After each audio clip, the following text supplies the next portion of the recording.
Olá, olá, gente, tudo bem? Mais um vídeo aqui e falando de notícias, né? Aos poucos a gente vai tendo notícias na NFL. Antes de mais nada, não se esqueça de se inscrever no canal, dar like no vídeo se você gosta do meu conteúdo, porque aí espalha o futebol americano, o beisebol, enfim, os esportes americanos para as pessoas. E se você está inscrito, quando você entra no YouTube lá de madrugada, tá com insônia, aparecem meus vídeos na home e você não perde nenhum conteúdo. Pauta hoje é Jamal Adams, o safety do New York Jets. Ele foi bem intenso e bem agressivo em termos de negociações. No caso, ele pediu para ser trocado pelo time, trocado pelos Jets para outra equipe. No ano passado, no mês de outubro, que é o final de outubro é o final do prazo para que equipes da NFL façam trocas, eu cheguei a mencionar muitas vezes que o Jamal Adams poderia ser trocado para o Dallas Cowboys, que era um time com carência na posição, e os Cowboys para mim estavam no topo da lista.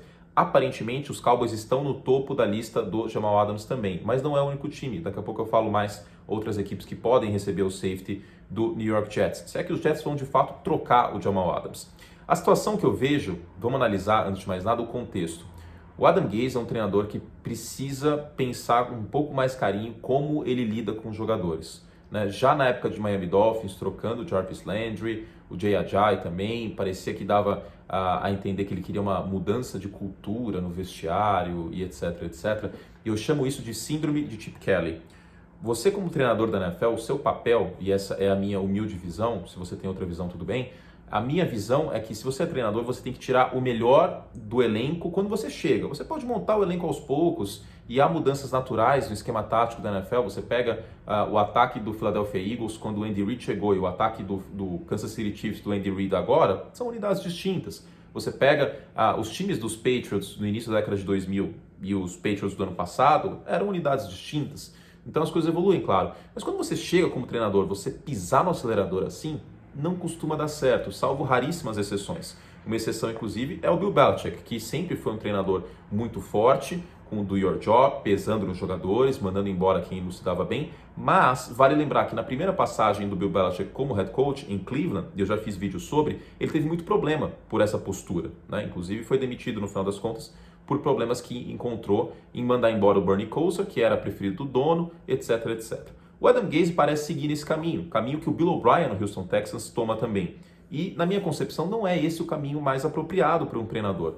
O caminho apropriado é você, quando chega, beleza, toma conta da casa, mas não sai derrubando tudo, transformando em terra arrasada, porque vai ficar difícil depois ter a confiança dos atletas e até mesmo da torcida. Quer ver outro exemplo? O Le'Veon Bell. Quando o Le'Veon Bell chegou num contrato pesado em termos de running backs, espalhou fumaça para tudo quanto é lado que o Adam Gase não queria o Le'Veon Bell, que era uma atitude da diretoria e que não havia concordância. O clima não fica legal. E se você vê, inclusive, a utilização, os números do Le'Veon Bell, eles são bem aquém do que teve nos Steelers. Claro, a linha ofensiva dos Steelers era melhor do que a do New York Jets. Não à toa os Jets escolheram um jogador de linha ofensiva na primeira rodada, o Mac Becton, mas de qualquer forma, é impressionante como o Adam Gase parece querer impor o seu modo de ser ao time, em vez de haver um fluxo, uma conversa, um vai e vem, que na minha concepção é o mais apropriado, sobretudo quando o cara está no início de trabalho. Em meio a esse contexto, o Jamal Adams perde para ser trocado e quer 20 milhões de dólares. Vale 20 milhões de dólares? Essa é uma resposta difícil de dar. Primeiro porque a posição de safety ela não é tão valiosa na NFL. Segundo que 20 milhões de dólares é muito dinheiro. Mas vale lembrar, se o Jamal Adams tiver mais ajuda do que ele tem no New York Jets, ele ainda pode ser um jogador ainda melhor. Se nos Jets, com pouca ajuda na defesa, ele já foi para o Pro Bowl, se ele tiver um time mais arrumadinho, com um bom técnico defensivo, o cara pode estourar, pode ser o melhor safety da NFL. E olha que a gente está falando de uma NFL que tem o Derwin James, que tem o Minkah Fitzpatrick, que ainda tem o Earl Thomas jogando bem. Então, é uma prateleira seleta. Então, esse investimento até faz sentido. Até se a gente considerar que o teto salarial deve subir nos próximos anos, porque a gente vai ter mais times nos playoffs, isso aumenta a receita da liga, e a gente vai ter 17 jogos a partir da próxima temporada, não essa temporada agora, a outra de 2021, e o teto salarial em função da receita da liga. Mais jogos e mais times nos playoffs, ou seja, mais jogos nos playoffs, costuma aumentar a receita, por tabela, o dinheiro também para os jogadores, inclusive a porcentagem aumenta para 48,5%, 48,5%. Então 20 milhões de dólares para o Jamal Adams num time mais arrumado pode ser algo que valha muito a pena. Se eu tenho um time que precisa de um safety e com esse cara eu vou elevar muito de patamar minha defesa, eu penso com muito carinho. Quais são esses times? Bom, a gente tem o Miami Dolphins, por exemplo, que tem dinheiro para gastar e tem escolha de draft para isso, mas vale lembrar que o New York Jets dificilmente deve trocar o Jamal Adams para a própria divisão. São raras trocas para a própria divisão. Então, os Dolphins a gente tem que considerar um pouco menos. Mas há outras equipes, por exemplo, o Dallas Cowboys. Aí o Dallas Cowboys, o problema é o dinheiro, né? O teto salarial, porque já está pagando um monte de gente, né? Vai renovar com o Dak Prescott.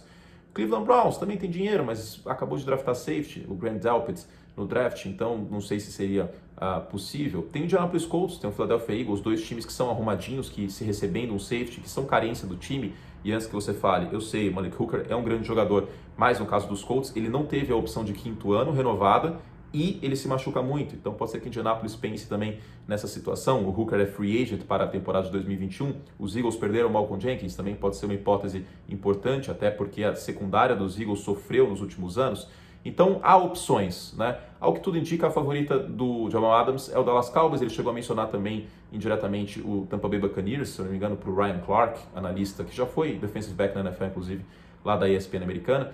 Então vamos ver como isso se desenvolve nos próximos dias. Mas a verdade é que esse é um barril de pólvora que estava para explodir há muito tempo. Há indícios que o Adam Gase está começando a tomar conta da situação e começando a colocar ordem na casa, vídeo draft dos Jets, que foi um bom draft. Mas como ele lidará com essa situação do Jamal Adams vai ser decisivo para o vestiário, para a química de vestiário da temporada dos Jets de 2020. Tá bom? É isso, gente. Não se esqueça de se inscrever no canal, like no vídeo, tem live de Madden essa semana e eu aviso lá no Twitter e no Instagram, tá bom? Me sigam no Twitter, @CurteAnthony, no Instagram, @AnthonyCurte. Se inscreve aí e é isso. Obrigado pela companhia e tenha um ótimo dia.